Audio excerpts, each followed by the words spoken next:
The Stellaron hunter, affectionately known by Kafka as Blady, seems to be practically an enigma, despite having close ties to quite a few important people in the Xianzhou Luofu. While the story in 1.2 didn't expand on him specifically, at least for now, there is some information hidden away in relics, texts, and character stories that gives us a general understanding of Blade's past. So in this video, let's explore some of this hidden lore and see if we can shine a bit of light on who Blade was and how he ended up becoming what he is today.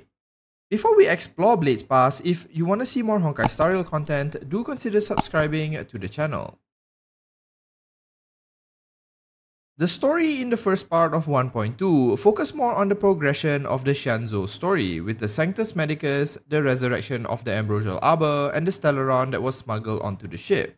Whether the backstories of some of the characters we've met will be expanded in the second half or maybe even in 1.3, we don't really know yet, but as I mentioned, we can piece together a rough outline of the past from different character stories.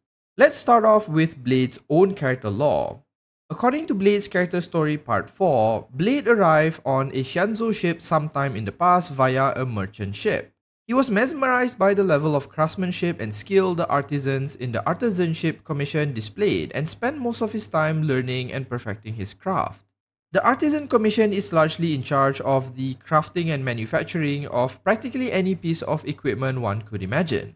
For Blade though, his interest lied in the creation of weapons and automatons, and he was exceptionally skilled at it, creating hundreds of magnificent weapons, with 4 of them being his most prized masterpieces. While not clearly mentioned, it's implied that at this time, Blade was functionally a human and did not possess a long lifespan like those of the Xianzhou, making his skills and abilities in crafting these weapons even more of an achievement. The 4 weapons that would gain the most renown did so not only because of their high level of craftsmanship, but also because they were wielded by the members of the High Cloud Quintet, a group of legendary heroes that Blade was a part of. This is his connection to most of the main players we see in the story, as the members of this group were none other than Jing Liu, the former sword champion and leader of the quintet, Dan Feng, the High Elder of the Vidyadhara, Jing Yuan, the apprentice of Jing Liu and current Luofu general, and an unnamed Foxian member. The group would go on to achieve legendary status, carrying out and achieving many amazing feats throughout their 100-year run and saving the Xianzhou countless times. Eventually though, the group would disband, and it's mentioned in Jing Yuan's character story number 4 that they did so purely due to each going their separate ways. The character story mentions that the group disbanding was just because the group outlived its purpose. The Xianzhou ships scattered into the cosmos, the enemies and threats decreased, and friendships would eventually fizzle. But I can't help but wonder if there is more to this than is currently revealed. Based on what we know in the 1.2 story, it's very likely that the group disbanded more because of the events that occurred during the sedition of Imbibitor Lunae. Now, this part of the story is a little confusing even for me, as not everything has been really explained, but we do know roughly what happened based on text and relic lore, so I'll be filling in some gaps in the story here with ideas of what I think happened. It's unclear when the relationship between the previous Imbibitor Lunae, Dan Feng, and the person Blade used to be started, but it likely grew when they were both part of the High Cloud Quintet. The artifact set, Passerby of Wandering Cloud, which is described to be equipment only Master Vidyadhara artisans are able to create, also tells a story that seems to expand on this relationship. We have no way of knowing whether this relic description is really related to both Danfeng and Blade, but the 2 characters here were said to be close friends, and they are heavily hinted to be both Danfeng and Blade's past self, though not explicitly mentioned. Seeing as the relic is something only high-ranking Vidyadhara are able to craft, I would assume the High Elder's story be fitting to act as its description. Essentially, the person implied to be Dan Feng followed through with some unknown plan and turned the second person, who is supposedly Blade, into what is described as a monstrosity and abomination that has since been pushed into eternal hatred and remorse. Now keep this last bit in mind as it will come up a bit later. In the context of the Xianzhou, monstrosities and abominations tend to describe the followers of Yaoshi, and why I think that what happened here was Danfeng essentially made Blade immortal through some unknown means. This action being functionally a forbidden taboo is what likely kicked off the sedition of Imbibitor Lunae and the events we know that transpired after that.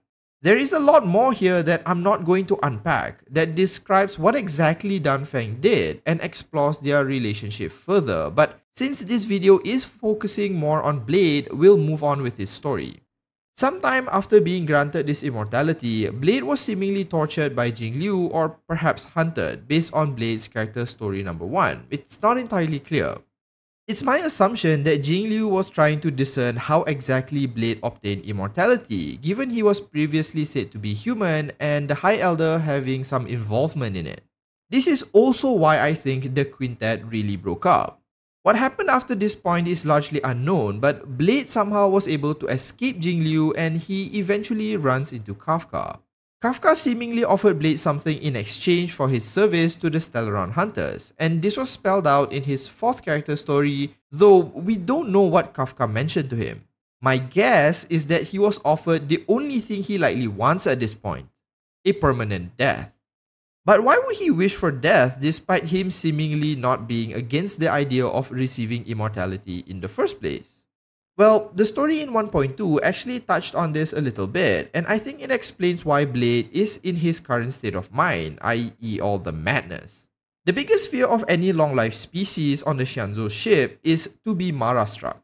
According to Dahao in Bailu's story quest, the Mara-stricken condition isn't the same as a disease, and it's more akin to aging. It is an inevitable condition all long-life species will eventually have to face. Fushuan explains that those who are Mara-stricken essentially reach a point where their mental capacities have reached their maximum limits. While most of these long-lived species can live up to hundreds of years, the brain can only hold so much information, and when the memory exceeds an individual's personal capacity, they essentially devolve into the Mara-stricken and are only left with the most painful and anger-inducing memories that drives them. While this was construed as a memory limitation issue by March, Fushuan doesn't really see it that way, but essentially accepts that this is the simplest way to explain it. The nature of this transformation is why someone like Bailu cannot fully heal someone from being Mara-stricken and can only reduce its effects, but only up to a certain point. So what has any of this got to do with Blade? Well, it's my suspicion that because of his immortality, Blade has functionally been undergoing the effects of being Mara-stricken. Remember earlier I mentioned that the relic set description explained how the plan Dunfang was implied to carry out pushed Blade into eternal hatred and remorse. This sounds pretty similar to the effects of Mara-stricken as explained by Fushuan.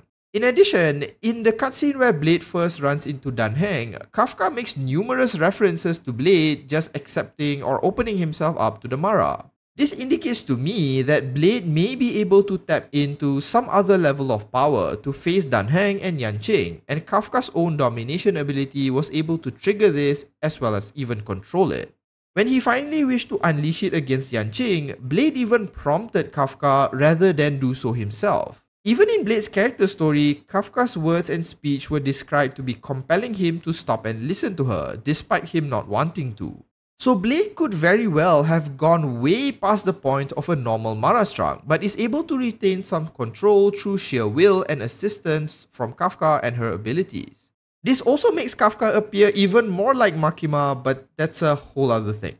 Anyways, at the end of Blade's character story number 5, it's described that Blade essentially accepts that his past self has truly died, and what he is now is nothing but a tool. Poetically, the final blade he will ever forge, himself. Something to be wielded by the Stellaron Hunters in exchange for whatever Kafka promised him long ago, likely his release from this world. Now let me remind you that some of these things that I covered here are conjectures based on information we currently have, as well as educated guesses. And once we know and explore more of the story, we will likely get a fuller picture. So just keep in mind that nothing here is set in stone. Blade's story could be a rather unfortunate one when we learn of its entire truth, and perhaps tells the story of a man forced to endlessly die and be brought back to life. A cautionary tale of what immortality could do even if gifted under the right reasons. That marks the end of this video. Let me know what you think Blade's true background is in the comments below, and I'll see you in the next video. If you enjoyed the content, do consider liking and subscribing to the channel. Thanks so much for watching, and as usual, have a nice day.